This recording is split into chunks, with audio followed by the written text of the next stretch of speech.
نحمده ونصلي على رسوله الكريم أما بعد فأعوذ بالله من الشيطان الرجيم بسم الله الرحمن الرحيم وجاهدوا في الله حق جهاده صدق الله العظيم۔ آج پوری دنیا میں باطل نظام ہم پر مسلط ہیں اور باطل حکومتیں اور ظالم حکومتیں ہم پر مسلط ہیں۔ اس کی بڑی وجہ یہ ہے کہ آپ صلی اللہ علیہ وسلم کا ارشاد گرامی ہے، جب تم جہاد کو چھوڑ دو گے تو اللہ تعالیٰ تم پر ذلت کو مسلط کر دے گا۔ آج امت مسلمہ کے اندر 99% مسلمان اور 99% علماء نے جہاد کو چھوڑ دیا ہے۔ اس وجہ سے آج پوری دنیا میں باطل نظام ہم پر مسلط ہو گئے ہیں۔ ہم دیکھتے ہیں کہ عرب ریاستوں کے اندر بھی یہی حال ہے، اور پاکستان، بنگلہ دیش، ہندوستان اور ہر طرف یہی حال ہے۔ آج کشمیر میں مظالم ہو رہے ہیں تو آج بھی یہی کیفیت ہے۔ مظاہرے تو بہت کیے جا رہے ہیں، پاکستان میں مظاہرے اور ہندوستان میں مظاہرے اور انگلینڈ میں اور امریکہ میں مظاہرے کیے جا رہے ہیں، لیکن یہ مظاہرے مسئلے کا حل نہیں ہے۔ مظاہروں سے کبھی بھی باطل والے سرنگوں نہیں ہوتے، یہ مظاہروں سے نقصان ہوتا ہے، اس لیے کہ تقریریں بڑی دھواں دار ہو جاتی ہیں اور اس کے بعد جذبات سرد پڑ جاتے ہیں۔ آپ صلی اللہ علیہ وسلم اور صحابہ اکرام کی زندگیوں کو ہم اپنے سامنے اسوہ حسنہ بنا لیں اور ان کے نقش قدم پر چلنے والے بن جائیں۔ ہمارے آقا جناب نبی اکرم صلی اللہ علیہ وسلم نے جہاد کے فضائل بتائے، اور قرآن مجید کے اندر بھی جہاد کے فضائل موجود ہیں، اور عملاً بھی آپ صلی اللہ علیہ وسلم 27 غزوات میں نکلے، اور صحابہ اکرام پوری دنیا کے اندر جہاد کے میدانوں میں نکلے، تو الحمدللہ پوری دنیا کے ایک بڑے حصے پر اسلام کے جھنڈے لہرا رہے تھے۔ انشاءاللہ انشاءاللہ انشاءاللہ میری بات لکھ لیجئے کہ ان قریب وہ وقت آنے والا ہے جب ہندوستان پر اسلام کے جھنڈے لہرائے جائیں گے، دہلی پر اسلام کے جھنڈے لہرائے جائیں گے، لیکن وہ قراردادوں کے ذریعے نہیں ہوں گے، وہ مظاہروں کے ذریعے نہیں ہوں گے، وہ جشن آزادی منا کر نہیں ہوں گے، بلکہ جہاد کے ذریعے ہوں گے۔ حضور صلی اللہ علیہ وسلم کے ارشادات گرامی اور بہت سارے بزرگوں کی پیشین گوئیاں بھی یہی ہیں، انشاءاللہ ہندوستان نے فتح ہونا ہے۔ اب وہ وقت آ رہا ہے، باطل اٹھتا ہی اسی لیے، اللہ باطل کو اسی لیے اٹھاتے ہیں تاکہ وہ ٹکڑے ٹکڑے ہو جائے۔ سوویت یونین افغانستان کے اندر آیا، اس نے مظالم کیے تو اس کا نتیجہ یہ نکلا، الحمدللہ جہاد کا عمل شروع ہوا۔ اگرچہ علماء کی ایک بڑی تعداد پاکستان میں اس وقت بھی مخالفت کیا کرتی تھی، آٹے میں نمک کے برابر جو لوگ تھے وہ جہاد کے میدانوں میں نکلتے تھے۔ خیبر پختونخوا کا تقریباً سارا علاقہ افغانستان کے اندر جہاد کے، سوویت یونین کے خلاف جہاد میں نہیں نکلا، اور آج اسی وجہ سے میں سمجھتا ہوں آزمائشوں میں آ گیا ہے، اس سے کہ جب جہاد کو چھوڑتا ہے تو ذلت آتی ہے۔ تو اس وقت بھی سوویت یونین کے دور میں بھی الحمدللہ جب ہم جہاد میں نکلتے تھے تو علماء کرام کی ایک بڑی تعداد باتیں بناتی تھی کہ اس سے نقصان ہوگا، یہ امریکہ کی جنگ تم لڑ رہے ہو، امریکہ کو اس سے فائدہ ہوگا، اور امریکہ کی جنگ کہہ کہہ کر لوگوں کو جہاد سے روکتے تھے۔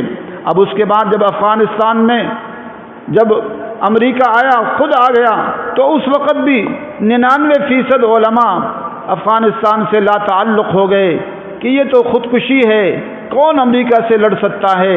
میں نے بڑے بڑے شیخ الحدیثوں کی زبانوں سے سنا کہ یہ لڑنے کا وقت نہیں رہا، اب جہاد کا وقت نہیں رہا، اس لیے چھوڑ دو جہاد کو۔ میں نے علماء اکرام دے 99% علماء اکرام کا طبقہ پاکستان میں افغانستان کے اس جہاد سے لا تعلق رہا۔ الحمدللہ ہم نے ہمیشہ سے حمایت کی اور اس پر علماء کے طعنے بھی سنے۔ آج جب افغان مجاہدین اور افغان طالبان پوری دنیا کے اندر ان کی جو ہے نیک نامی ہوتی ہے، تو میں نے کتنے علماء کو دیکھتا ہوں کہتے ہیں ماشاءاللہ ماشاءاللہ، دیکھیے جی افغانستان کے علماء کو کتنی عزت مل رہی ہے۔ لیکن اسی کے ساتھ جب جہاد کی بات آتی ہے نہیں جہاد نہیں ہونا، یعنی نیک نامی تو چاہتے ہیں، نیک نامی میں تو کہتے ہیں افغان طالبان ہمارے ہیں، لیکن یہ پاکستان کی سیاسی تمام مذہبی جماعتیں انہوں نے ہمیشہ ان افغان طالبان کی مخالفت کی، لیکن نیک نامی کی جب بات آتی ہے کہ پوری دنیا میں واہ بھائی واہ دیکھو جی ان کو کیا عزت مل رہی ہے، لیکن جہاد کے میدان کی جب بات آئی تو انہوں نے ہمیشہ سے پہلو تہی کی ہے۔ تو میں نوجوانوں سے اپیل کروں گا کہ پوری امت مسلمہ سے اپیل کروں گا کہ آج الحمدللہ پوری دنیا کے اندر خصوصاً افغانستان کے اندر 45 ملکوں کو شکست ہوئی ہے۔ ابھی ماسکو کی ایک تصویر ملی کہ وہاں پر جو ہے ماسکو کے اندر روس کے اندر عید کی نماز پڑھی جا رہی ہے اور بہت بڑا مجمع ہے ماسکو کے اندر، تو وہ بھی قربانیاں ہیں مجاہدین کی۔ تو میں مسلم امہ کے نوجوانوں سے اپیل کروں گا کہ علماء کرام کی باتوں میں مت آئیں، جو 99% علماء ہیں یہ آپ کو جو ہے وہ صحیح راستہ نہیں دکھا رہے، یہ خود بھی جہاد سے پہلو تہی کر رہے ہیں۔ یہ علماء قیامت کے دن جواب دہ ہوں گے۔ یہ صرف علماء وہ بن چکے ہیں جو مظاہروں والے علماء ہیں۔ افسوس اور دکھ سے کہنا پڑتا ہے کتنے علماء کی تصویریں سامنے آ رہی ہیں، مدارس میں جشن منایا جا رہا ہے اور جو ہے وہ جشن بنا کر جو ہے وہ اس کے بعد کیک کاٹے جا رہے ہیں، علماء کیک کاٹ رہے ہیں۔ امت مسلمہ کے خرب روپیہ جو جشن پر لگا رہے ہیں، قیامت کے دن جواب دہ ہوں گے۔ لیکن نوجوان میں مسلمانوں سے اپیل کروں گا، چاہے وہ ہندوستان کے مسلمان ہوں، کہ وہ وہاں کے علماء سے مت پوچھیے۔ آپ کا کام یہ ہے کہ آپ حضور صلی اللہ علیہ وسلم کی تعلیمات کو دیکھیے۔ اگر افغانستان کے اندر 45 ملک شکست کھا سکتے ہیں جبکہ ان افغان مجاہدین اور طالبان کا کوئی تعاون کرنے والا نہیں تھا، پاکستان بھی پکڑ کے امریکہ کے حوالے کر رہا تھا، ان کو کوئی گھروں میں جگہ دینے والا نہیں تھا، ایک وقت وہ تھا۔ الحمدللہ ہم نے اس وقت بھی ان کی حمایت کی تھی، اور جامعہ حفصہ کے اندر اس وقت جب کوئی ان کو جگہ دینے والا نہیں تھا، علامہ عبدالرشید غازی شہید رحمۃ اللہ علیہ اور ہم نے جامعہ حفصہ کے کمروں میں ان کو لا کر جو ہے چھپایا تھا اور ان کا تعاون کیا تھا۔ آج تو سارے کریڈٹ لینے کی باتیں کرتے ہیں، اس وقت علماء کرام کی میں نے بہت سارے علماء شیخ الحدیث کہتے تھے کہ جی شیخ الحدیث اور بزرگ حضرات کہتے تھے یہ افغان طالبان پاگل ہیں، نعوذ باللہ، ملا عمر پاگل ہے، اور اس قسم کی باتیں کر رہے تھے۔ جب آج ان کا جو ہے وہ کامیابی حاصل ہو رہی ہے تو سارے کریڈٹ لینے کے لیے آگے آ رہے ہیں۔ تو میری گزارش ہے مسلم امہ کے نوجوانوں سے، چاہے وہ ہندوستان کے نوجوان ہوں اور چاہے پاکستان کے نوجوان ہوں، چاہے پوری دنیا کے نوجوان ہوں، کہ آپ علماء اکرام جو جہاد کی مخالفت کرتے ہیں اور آپ کو بزدل بناتے ہیں ان کی باتوں میں مت آئیے۔ اللہ تبارک و تعالیٰ کی ذات پر بھروسہ کیجئے اور دیکھیے افغانستان کے اندر کہ تھوڑے سے مجاہدین نے سوویت یونین کو شکست دی، جو ایک بہت بڑی طاقت تھا، جو 50 ریاستوں پر تقریباً قبضہ کیے ہوئے تھا، اور تھوڑے سے افغان مجاہدین اور طالبان نے 45 ملکوں کو شکست دی بغیر کسی تعاون کے، کہ ان کے زخمیوں کا کوئی علاج کرنے والا نہیں تھا۔ تو آج آپ لوگ کیوں گھبراتے ہیں؟ اس لیے افغانستان میں جو ہے کہ جو یہ قربانی لگی ہے اور اس کی برکات آ رہی ہیں، اس کو دیکھیے، اللہ تعالیٰ کی مدد آج بھی ہمارے ساتھ ہے۔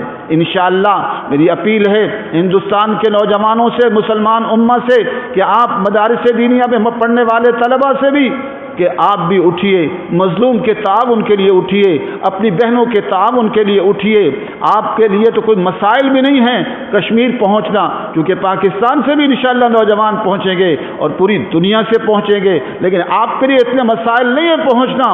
آپ اپنی مظلوم بہنوں کے لیے جو ہے وہاں پہنچیے، اور علماء کرام سے جو جہاد سے خود پہلو تہی کرتے ہیں، مسئلہ اس سے پوچھنا چاہیے جو کہتے ہیں کہ جو خود اس کا ماہر ہو اور خود اس میں زندگی گزار رہا ہو۔ جب آپ ایک ایسے عالم سے پوچھیں گے جو خود جہاد سے پہلو تہی کر رہا ہے تو وہ آپ کو یہی بتائے گا۔ آج بھی ایک عالم اور مفتی آئے افغانستان کے طالبان کی بڑی تعریف کر رہے تھے. پھر میں نے جب جہاد کی بات کی پاکستان میں نے کہا کہ ہمیں اس باطل نظام کے خلاف اٹھنا چاہیے, نہیں تو کم از کم کشمیریوں کے لیے اٹھنا چاہیے. کہتے نہیں نہیں نہیں نہیں, بات بھی نہیں کرنی چاہیے, خاموش رہنا چاہیے. اگر ہم نے بات کی تو ہمارے مدارس بند ہو جائیں گے. میں نے کہا جی کراچی کے دارالعلوم کراچی والے اور بنوئی ٹاؤن والے بات نہیں کرتے. کہتے ہیں وہ کیسے بات کریں, اگر وہ بات کریں گے ان کے مدرسے بند ہو جائیں گے. میں نے کہا ہمارا مدرسہ بند ہو گیا ہے, الحمدللہ آج بھی چل رہا ہے, اتنی قربانیوں کے بعد بھی چل رہا ہے. ارے قربانیوں سے بند نہیں ہوتے, قربانیوں سے اللہ تعالیٰ ان کو اور جلا دیتا ہے. تو ہندوستان کے تمام مسلمان نوجوانوں سے میری گزارش ہے, اپیل ہے کہ اگر ہندو آج جو ہے وہ ہندو لڑنے کے لیے اور جنگ کے لیے آمادہ ہے تو آپ کے لیے تو حضور صلی اللہ علیہ وسلم کا اسوہ حسنہ کافی ہے اور صحابہ کرام کی زندگی کافی ہے. اس کو اپنائیے اور کسی عالم سے فتویٰ مت لیجئے. الحمدللہ میں آپ سے گزارش کر رہا ہوں, ہم نے اس میدانوں میں زندگی گزاری ہے, 30-35 سال گزارے ہیں. افغانستان میں سوویت یونین کے دور میں بھی گئے ہیں اور بعد کے ادوار بھی دیکھے ہیں. آج مظلوم بہنوں کے تعاون کے لیے آپ کی ذمہ داری ہے, ہماری بھی ذمہ داری ہے کہ انشاءاللہ کہ یہاں سے بھی جو تعاون ہوا وہ کریں گے. ہم نے بھی الحمدللہ جو مالی تعاون ہوا پہلے بھی کیا اور آئندہ بھی کریں گے. اور یہ جو جشن منا رہے ہیں یہ جشن میں سمجھتا ہوں کہ ناجائز اور حرام ہے. جشن منانا ناجائز اور حرام ہے. ایک طرف کہتے ہو کہ کشمیر ہماری شہ رگ ہے, شہ رگ قید میں ہے, شہ رگ میں ظلم و ستم ہے, اور جشن مناتے ہوئے شرم و حیا نہیں آتی کہ جشن مناتے ہو. اور مدارس والے بھی قیامت کے دن کیا جواب دیں گے کہ شہ رگ قید میں ہے, شہ رگ قید میں 70 سال سے اور جشن منائے جا رہے ہیں, پھر اس میں ڈانس ہو رہے ہیں. کتنے سینکڑوں نوجوان تو موٹر سائیکلوں کے ذریعے سے جا کے ایکسیڈنٹ ہو کے کتنے اس میں مر گئے اور کتنے اس میں جو ہے وہ زخمی ہو گئے. اور جی جشن منایا جا رہا ہے. جشن حضور صلی اللہ علیہ وسلم نے نہیں منایا اور صحابہ کرام نے نہیں منایا, نہ قرآن و سنت سے ثابت ہے. یہ غیروں کے طریقے ہیں اور غیروں کے طریقے میں کامیابی نہیں ہے. کامیابی محمد عربی صلی اللہ علیہ وسلم کے طریقوں میں ہے, نہ کہ غیروں کے طریقے میں ہے. اللہ تبارک و تعالی ہم سب کو حضور صلی اللہ علیہ وسلم کے نقش قدم پر چلنے کی توفیق نصیب فرمائے. وآخر دعوانا الحمدللہ رب العالمین.